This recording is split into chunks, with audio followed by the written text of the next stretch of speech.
Hey, check this out. Cool, huh? I bet you wish you could do this. Have a clone, clean up around the apartment for you, go to class, maybe take your mom out to dinner on her birthday. Well, you can't do that, and actually there are some really good reasons why you can't do that. We're gonna talk about those in the next episode. But you know what can clone themselves? Your cells. Like almost every single one of them. In fact, they're doing it right now. For any creature bigger than a single-celled organism, all of life stems from cells' ability to reproduce themselves, because that's what allows organisms to develop and grow and heal and keep from dying for as long as possible. This particular kind of cell division is called mitosis, and it's responsible for a whole lot of your body's key functions. If you get a cut, your body needs to make new cells, mitosis. Have too much to drink? Damage your liver? You gotta replace those cells, mitosis. Tumor growing in your spine? Unfortunately, again, mitosis. While you go from a 7-pound baby to a 70-pound child, it's not your cells that are increasing in mass, you're just getting more of them over and over and over again. That's mitosis. This process is so central to your life that it will take place in your body over your lifetime about 10 quadrillion times. That's 10,000 billion times. Like all split-ups, it's not easy. It's gonna maybe be a little bit messy. There's a lot of drama, and it can take a surprisingly long amount of time, but trust me, after we're done with it, we'll all be better off.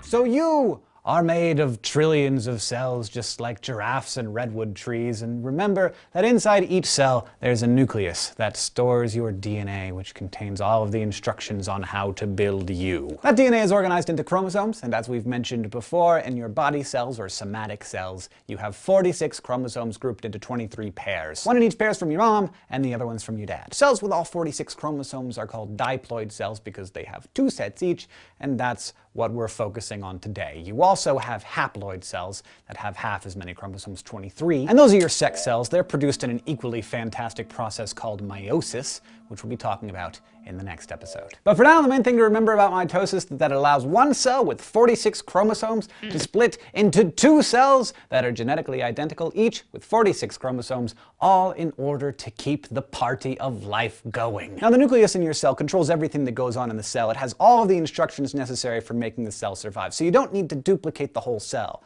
All you need to do is duplicate the DNA, get it wrapped up, and then if you have 2 separate pockets of DNA, that's all you need to have 2 new cells. Mitosis takes place in a series of discrete stages called prophase, metaphase, anaphase, and telophase. And you could just say that over and over again and let it sink into your head. And part of what's, really amazing about this whole process is that while we know what these stages are, we don't always know the underlying mechanisms that make all of them happen. And this is part of science. Science isn't like all the stuff we know, it's how we're trying to figure all this stuff out. Consider it job security. If you ever want to be a biologist, there is a lot of stuff that future biologists have to still figure out. And this is one of them. All right, let's get our clone on. So most of their lives, cells hang out in this limbo period called interphase, which means they're in between episodes of mitosis, mostly growing and working and doing all the stuff that makes them useful to us. During interphase, the long strings of DNA are loosely coiled and messy, like that dust bunny of dog fur and laundry lint under your bed. That mess of DNA is called chromatin. But as the mitosis process begins to gear up, lots of things start happening in the cell to get ready for the big division. One of the more important things that happens is that this little set of protein cylinders next to the nucleus called the centrosome duplicates itself. We're going to have to move a lot of stuff around in the nucleus, and that's going to be regulated by these centrosomes. The other thing that happens is that all of the DNA begins to replicate itself too, giving the cell 2 copies of every strand of DNA. To brush up on how DNA replicates itself like this, check out this episode and then come on back. Now the cell enters the first phase, or the prophase, when that mess of chromatin condenses and coils up on itself to produce thick strands of DNA wrapped around proteins. Those, my friends, are your chromosomes. Instead of dust bunnies, the DNA is starting to look a little bit more like dreadlocks. And the duplicates that have been made don't just float around freely, they stay attached to the original, and together they look like little X's. These are called the chromatids, and one copy is the left leg and arm of the X, and the other copy is the right leg and arm. Where they meet in the middle is called the centromere. Just so you know, These X's are also called chromosomes, sometimes double chromosomes or double-stranded chromosomes, and when the chromatids separate, they're considered individual chromosomes too. Now, while the chromosomes are forming, the nuclear envelope gets out of the way by, completely disintegrating. And the centrosomes then peel away from the nucleus, start heading to the opposite ends of the cell. As they go, they leave behind a wide trail of protein ropes called microtubules running from one centrosome to the other. You might recall from our anatomy of the animal cell that microtubules help provide a kind of structure to the cell. And this is exactly what they're doing here. Now we reach the metaphase, which literally means after phase, and it's the longest phase of mitosis. It can take up to 20 minutes. During the metaphase, the chromosomes attach to those ropey microtubules right in the middle at their centromeres. The chromosomes then begin to be moved around, and this seems to be being done by molecules called motor proteins. And while we don't know too much about how these motors work, we do know, for instance, that there are 2 of them on each side of the centromere. These are called centromere-associated protein E. So these motor proteins attached to the microtubule ropes basically serve to spool up the tubule slack. At the same time, another protein called dynein is pulling up the slack from other ends of the ropes near the cell membranes. After being pulled in this direction and that, the chromosomes line up right down the middle of the cell. And that brings us to the latest installment of biolography.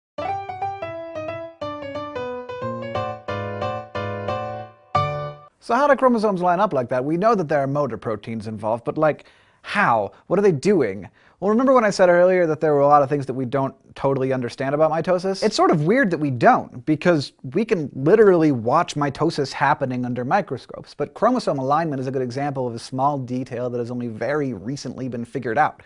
And it was a revelation 130 years in the making. Mitosis was first observed by a German biologist by the name of Walther Flemming, who in 1878 was studying the tissue of salamander gills and fins when he saw cells' nuclei split in 2 and migrate away from each other to form 2 new cells. He called this process mitosis, after the Greek word for thread because of the messy jumble of chromatin, a term he also coined that he saw in the nuclei. But Flemming didn't pick up on the implications of this discovery for genetics, which was still a young discipline. And over the next century, generations of scientists started piecing together the mitosis puzzle by determining the role of microtubules, say, or identifying motor proteins. Now, the most recent contribution to this research was made by a postdoctoral student named Tomomi Kiyotsu at MIT.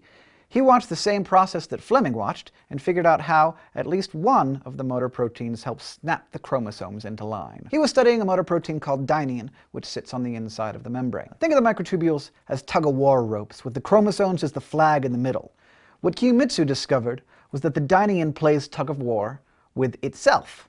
Dynein grabs onto one end of the microtubules and pulls the tubules and chromosomes toward one end of the cell. When the ends of the microtubules come too close to the cell membrane, they release a chemical signal that punts the dynein to the other side of the cell. There, it grabs onto the other end of the microtubules and starts pulling until smack, it gets punted back again. All of this ensures that the chromosomes will line up exactly in the middle so that they will be split evenly. That discovery was published in February of 2012, a couple of weeks before I sat down in this chair, and 134 years after mitosis was first observed. If you want to join the ranks of scientists who are answering the many questions left about mitosis and lots of other things about our lives, maybe someday I'll do a biolography about you. Now, so far we've gone through the interphase, where the centrosomes in DNA replicate themselves and get ready for the split. The prophase, where the chromosomes form and the centrosomes start to spread apart. And the metaphase, where the chromosomes align in the middle of the cell. And now, it's time to separate the chromosomes from their copies. This time, motor proteins start pulling so hard on the ropes that the X-shaped chromosomes split back into their individual single chromosomes. Once they're detached from each other, they're dragged toward either end of the cell. Since the prefix ana means back, that may help you remember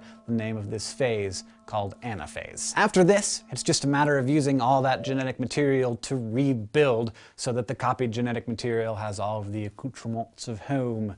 In the last phase, telophase, each of the new cell structures are reconstructed. First, the nuclear membrane reforms, and the nucleoli form within them, and the chromosomes relax back into chromatin. Then a little crease forms between the 2 new cells, which marks the beginning of the final split. That division between the 2 new cells is called cleavage, and all that's left is to make a clean break. This is done by cytokinesis, literally cell movement, by which the two new nuclei move apart from each other and the cells separate. We now have two new cells, each with a full set of 46 chromosomes. These clones are called the daughter cells of the original cell, and like identical twins, they are genetic copies of each other, and also of their parents. But of course, that's obviously not the case for you. Even if you are an identical twin, shout out identical twins! See me in the comments. While you kind of are a clone of your sibling, you are not a clone of your parents. Instead, half of your DNA in each of your cells is from your mom and half is from your dad. To understand why that is, we have to understand how eggs and sperm are formed, and that is meiosis. And that's what we're going to be talking about next week on Crash Course. Until then, you can just watch this video over and over again, or you can just watch the bits that you want to re-watch using our table of contents, which is also available in the description for people who are using iPhones and can't click annotations. If you have any questions, you can reach us on Facebook or on Twitter, or of course, in the comments below.